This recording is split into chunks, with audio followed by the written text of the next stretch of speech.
Chapitre 5 du livre, l'essentiel de la vie chrétienne en toute simplicité, faire le bien. Si quelqu'un sait faire le bien et ne le fait pas, il commet un péché, Jacques 4, 17. Nous n'avons pas le choix entre faire le bien et ne pas le faire, ne pas faire le bien, c'est pécher. Beaucoup de gens pensent que le péché consiste à faire le mal.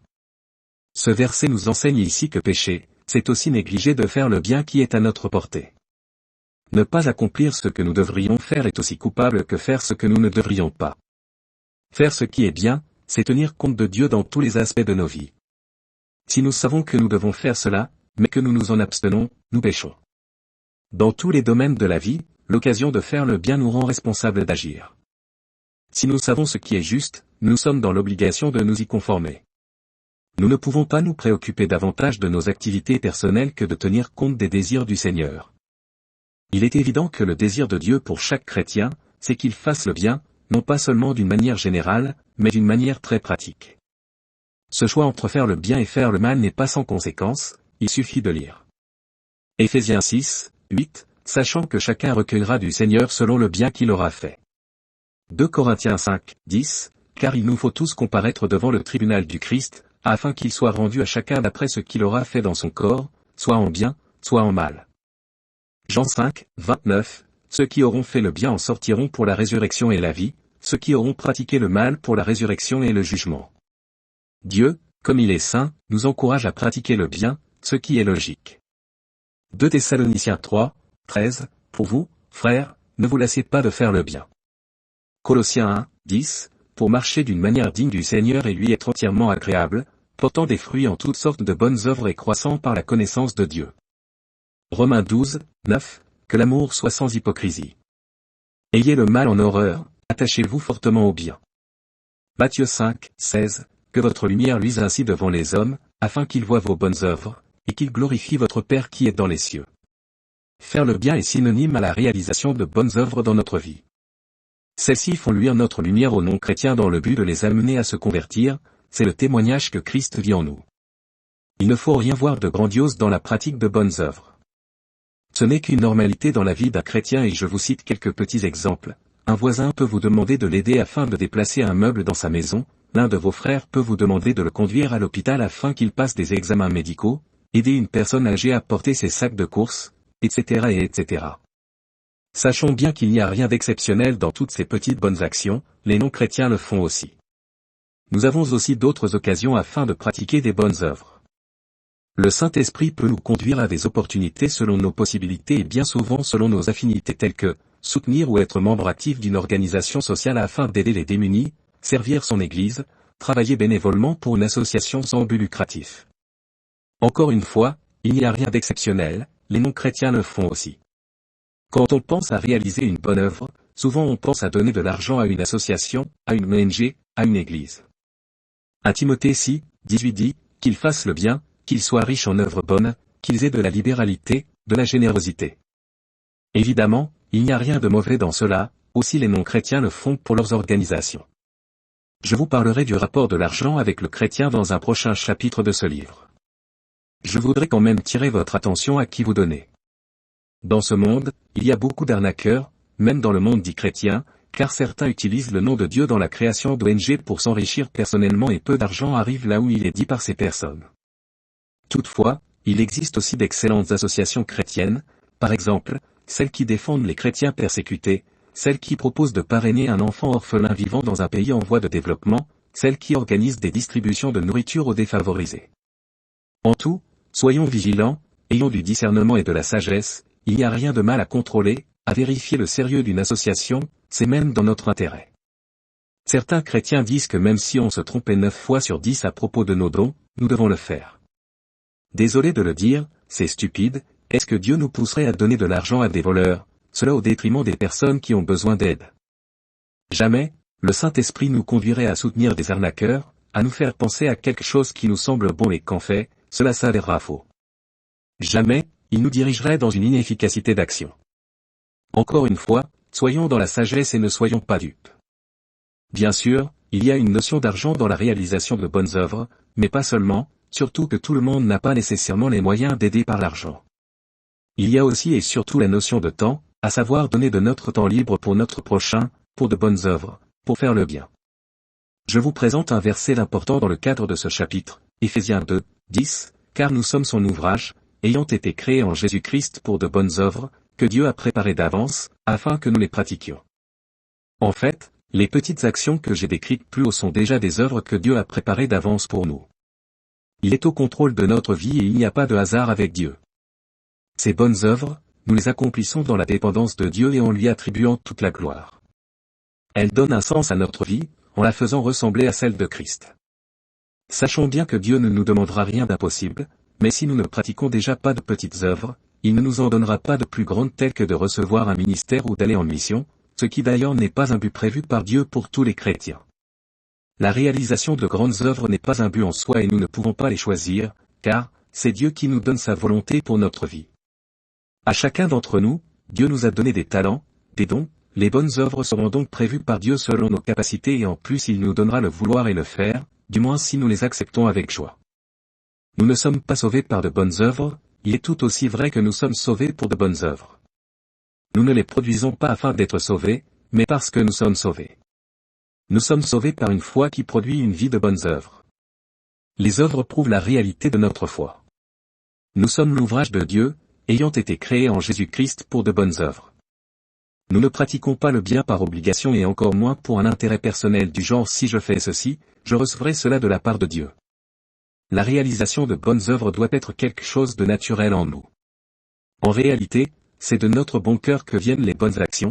Matthieu 12, 35, l'homme bon tire de bonnes choses de son bon trésor de son cœur, et l'homme méchant tire de mauvaises choses de son mauvais trésor. Dans sa définition la plus simple, le cœur dans la Bible est le siège de nos sentiments, de nos affections, de nos émotions. Elle est une composante de notre âme qui représente notre intelligence, notre caractère, notre personnalité, nos pensées, notre moralité. L'esprit est le siège de notre conscience. Il pense, apprend, raisonne, décide. Le mot cœur est l'un des mots les plus utilisés dans la Bible, d'où l'importance d'avoir un bon cœur, car il est le point de départ à nos bonnes actions. Il n'y a pas de recette pour discerner les bonnes œuvres que nous devons accomplir de la part de Dieu. Il nous faut d'abord que nos pensées soient à l'unisson avec celles de Christ dont nous possédons la vie. Si nos aspirations sont ainsi orientées au lieu de l'être vers la satisfaction de nos propres désirs, nous verrons clairement ce que Dieu nous demande de faire. Il nous donnera des circonstances dans notre vie quotidienne afin de pratiquer le bien envers autrui, c'est à nous de les discerner et franchement, ce n'est pas difficile si notre cœur est bon. Il existe un rapport entre la foi, à savoir vivre dans la confiance en Dieu, et les œuvres et nous le découvrons en Jacques 2, 14 à 23, mes frères, que sert-il à quelqu'un de dire qu'il a la foi, s'il n'a pas les œuvres? La foi peut-elle le sauver? Si un frère ou une sœur s'ennuie et manque de la nourriture de chaque jour, et que l'un d'entre vous leur dise, allez en paix, chauffez-vous et vous rassasiez. Et que vous ne leur donniez pas ce qui est nécessaire au corps, à quoi cela sert-il? Il en est ainsi de la foi, si elle n'a pas les œuvres, elle est morte en elle-même. Mais quelqu'un dira, toi, tu as la foi, et moi, j'ai les œuvres. Montre-moi ta foi sans les œuvres, et moi, je te montrerai la foi par mes œuvres. Tu crois qu'il y a un seul Dieu, tu fais bien, les démons le croient aussi, et ils tremblent. Veux-tu savoir, ô homme vain, que la foi sans les œuvres est inutile? Abraham, notre père, ne fut-il pas justifié par les œuvres, lorsqu'il offrit son fils Isaac sur l'autel? Tu vois que la foi agissait avec ses œuvres, et que par les œuvres la foi fut rendue parfaite. Ainsi s'accomplit ce que dit l'Écriture, Abraham crut à Dieu, et cela lui fut imputé à justice, et il fut appelé ami de Dieu. Pour certains chrétiens ce passage est en contradiction avec ce que l'apôtre Paul dit en Romains 3, 28, car nous pensons que l'homme est justifié par la foi, sans les œuvres de la loi. Romains 4, 4 et 5, or, à celui qui fait une œuvre, le salaire est imputé, non comme une grâce, mais comme une chose due, et à celui qui ne fait point d'œuvre, mais qui croit en celui qui justifie l'impie, sa foi lui est imputée à justice. Galates 3, 11 et 12, et que nul ne soit justifié devant Dieu par la loi, cela est évident, puisqu'il est dit, le juste vivra par la foi. Or, la loi ne procède pas de la foi, mais elle dit, celui qui mettra ces choses en pratique vivra par elles. Si ces derniers versets sont en contradiction avec les versets de l'apôtre Jacques, il faudrait alors supprimer soit ceux de l'un ou ceux de l'autre, ce qui est impossible, car la parole de Dieu est vérité, toute la vérité. Tout d'abord, Paul nous parle des œuvres de la loi et comme nous vivons sous la grâce, celles-ci n'ont plus d'effet pour les chrétiens. Ensuite, nous devons comprendre les pensées de Paul à ce sujet. Il nous dit tout simplement que notre justification ne peut pas être acquise par l'accomplissement d'œuvres de notre part dans un esprit que par elle, je gagnerai mon salut. Il s'agirait en quelque sorte de payer Dieu pour notre salut et on pourrait alors par la suite continuer notre train de vie dans le péché. Si nous prétendons ajouter quelque chose à notre justification par des œuvres, elle ne serait donc plus une pure grâce. Donc, les versets de Jacques et de Paul sont des compléments et forment ainsi un tout. Encore une fois, nous devons tout lire de la Bible. Les versets de Jacques n'indiquent pas la condition du salut, mais ses preuves. La seule preuve qu'un homme est sauvé réside dans des œuvres dignes d'un chrétien. La foi qui ne produit pas des œuvres d'amour ne peut pas sauver. Si un homme se vante d'avoir la foi, sans faire d'œuvres, cette foi ne peut le sauver, car elle est morte. Il s'agit d'un amour qui ne fait que s'en tenir qu'à de belles paroles. Si la façon de vivre du croyant n'honore pas son maître, à savoir Jésus-Christ, c'est un faux chrétien. Il est facile de dire « je crois ». Mais la seule profession des lèvres ne signifie rien. Jacques nous montre tout simplement qu'une profession de foi qui n'est pas suivie d'une vie d'obéissance à Christ est le signe d'une foi morte, incapable de nous sauver. Jacques ne remet pas en question l'importance de la foi, il s'inscrit en faux contre l'idée que la foi qui sauve puisse n'être qu'un exercice intellectuel dépourvu d'engagement à obéir activement à Dieu. La foi sans les œuvres est morte parce qu'elle révèle un cœur qui n'a pas vraiment été transformé par Dieu. Si nous avons été corrigés par le Saint-Esprit, cette transformation doit se manifester dans notre vie. Nos œuvres se caractérisent par notre obéissance à Dieu. Notre foi se manifestera par les fruits de l'Esprit dans notre vie. La foi sans les œuvres est morte parce que notre foi fait de nous une nouvelle créature, qui ne peut plus reproduire les mêmes modèles comportementaux pécheurs. La foi sans les œuvres est morte parce qu'elle émane d'un cœur non transformé par Dieu. L'important est donc de prouver notre foi, notre amour pour Dieu par l'accomplissement d'œuvres qu'il a préparées d'avance pour nous, mais encore plus important, c'est l'état d'esprit dans lequel nous sommes afin d'exécuter les bonnes œuvres, est-ce avec un bon cœur, avec amour ou pas? Maintenant, voyons où le chrétien dans l'accomplissement de bonnes œuvres fait la différence avec les non-chrétiens. Je vous invite à lire. Luc 6, 27, mais je vous dis, à vous qui écoutez, aimez vos ennemis, faites du bien à ceux qui vous haïssent. 1 Pierre 3, 17, mieux vaut souffrir en faisant le bien, si telle est la volonté de Dieu, qu'en faisant le mal. 1 Pierre 4, 19, ainsi, que ceux qui souffrent selon la volonté de Dieu, remettent leur âme au fidèle Créateur en faisant le bien. 1 Pierre 2, 20, quelle gloire, en effet, y a-t-il à supporter de mauvais traitements pour avoir péché? Mais si, tout en faisant le bien, vous supportez la souffrance, c'est une grâce devant Dieu. Luc 6, 33, si vous faites du bien à ceux qui vous font du bien, quel gré vous en sera-t-on? Les pécheurs aussi en font autant. Voyez la similitude avec les versets dans le chapitre « Aimer son prochain » concernant l'amour de nos ennemis. Dans ces situations, Dieu nous donne les raisons d'agir en faisant le bien. 1 Pierre 2, 15, car c'est la volonté de Dieu qu'en faisant le bien vous réduisiez au silence l'ignorance des insensés. 1 Pierre 3, 12 à 17, car les yeux du Seigneur sont sur les justes et ses oreilles sont attentives à leurs prières, mais la face du Seigneur est contre ceux qui font le mal. Et qui vous maltraitera, si vous êtes zélés pour le bien?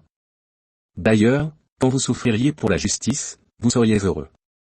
N'ayez d'eux aucune crainte, et ne soyez pas troublés, mais sanctifiez dans vos cœurs Christ le Seigneur, étant toujours prêt à vous défendre, avec douceur et respect, devant quiconque vous demande raison de l'espérance qui est en vous, et ayant une bonne conscience, afin que, là même où ils vous calomnient comme si vous étiez des malfaiteurs, ceux qui décrivent votre bonne conduite en Christ soient couverts de confusion. Car il vaut mieux souffrir, si telle est la volonté de Dieu, en faisant le bien qu'en faisant le mal. En général, ceux qui suivent le chemin de la justice sont protégés du mal. Opposer le bien au mal désarme souvent nos ennemis. Il peut y avoir des exceptions, mais la plupart du temps, celui qui fait ce qui est juste est protégé du mal grâce à sa façon d'agir. L'ennemi du chrétien peut certes lui nuire mais il ne peut jamais toucher à sa sécurité éternelle. Il peut réussir à blesser son corps mais ne peut jamais nuire à son âme. Malheureusement, l'histoire des martyrs ainsi que dans notre temps, des chrétiens sont persécutés dans des pays musulmans, prouve que les ennemis de l'Évangile font du mal aux disciples fidèles. Cette persécution peut aller jusqu'à la torture, jusqu'à la mort, tout comme Christ et les apôtres l'ont vécu. La récompense sera d'autant plus grande pour eux. Ces chrétiens sont des exemples pour nous, ils doivent être soutenus dans nos prières et si possible dans leurs besoins. Dieu regardera aussi à cela, alors soyons solidaires avec eux dans notre compassion, dans notre amour pour nos frères et sœurs qui souffrent. Dans toutes les circonstances de notre vie, même celles où l'on souffre, où l'on est persécuté. Dieu nous demande de faire le bien avec ses conseils comme dit en 1 Thessaloniciens 5, 15, prenez garde que personne ne rende le mal pour le mal, mais recherchez toujours le bien, soit entre vous, soit envers tous. 2 Timothée 3, 17, afin que l'homme de Dieu soit accompli et propre à toute bonne œuvre. Tite 2, 7, te montrant toi-même à tous égards un modèle de bonnes œuvres, et donnant un enseignement pur, digne. 2 Thessaloniciens 2, 16 et 17, que notre Seigneur Jésus-Christ lui-même, et Dieu notre Père, qui nous a aimés, et qui nous a donné par sa grâce une consolation éternelle et une bonne espérance, console vos cœurs, et vous affermisse en toute bonne œuvre et en toute bonne parole.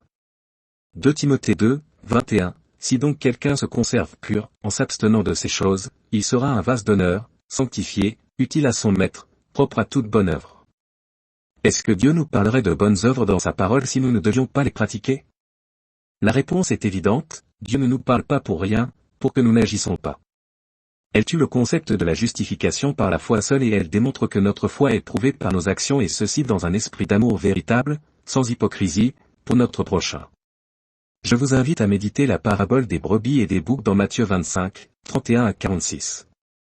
Il s'agit d'une description imagée du jugement des nations qui interviendra postérieurement à l'enlèvement de l'Église et avant le millénium. Chacun de nous sera convoqué devant le trône de la gloire de Jésus-Christ et après un examen de nos actes durant notre vie terrestre, un verdict individuel sera prononcé. Les plus humbles gestes de bonté que nous faisons touchent directement le Maître, il en est de même de leur absence. Les justes n'estiment pas leurs actes insignifiants comme de quelque chose de méritoire, car ils sont le résultat d'une vie de foi et non le moyen de se rendre acceptable devant Dieu. Ces mêmes actes d'amour sont bien souvent négligés par les autres. Les premiers hériteront le royaume préparé pour eux dès la fondation du monde et pour les autres, ils iront dans le feu éternel, préparé pour le diable et pour ses anges. Vraiment, ça fait réfléchir. Pour terminer ce chapitre, je vous donne la prière d'Hébreux 13, 20 et 21 que vous pouvez faire vôtre, que le Dieu de paix, qui a ramené d'entre les morts le grand pasteur des brebis, par le sang d'une alliance éternelle, notre Seigneur Jésus, vous rende capable de toute bonne œuvre pour l'accomplissement de sa volonté, et fasse en vous ce qui lui est agréable, par Jésus-Christ, auquel soit la gloire au siècle des siècles. Amen.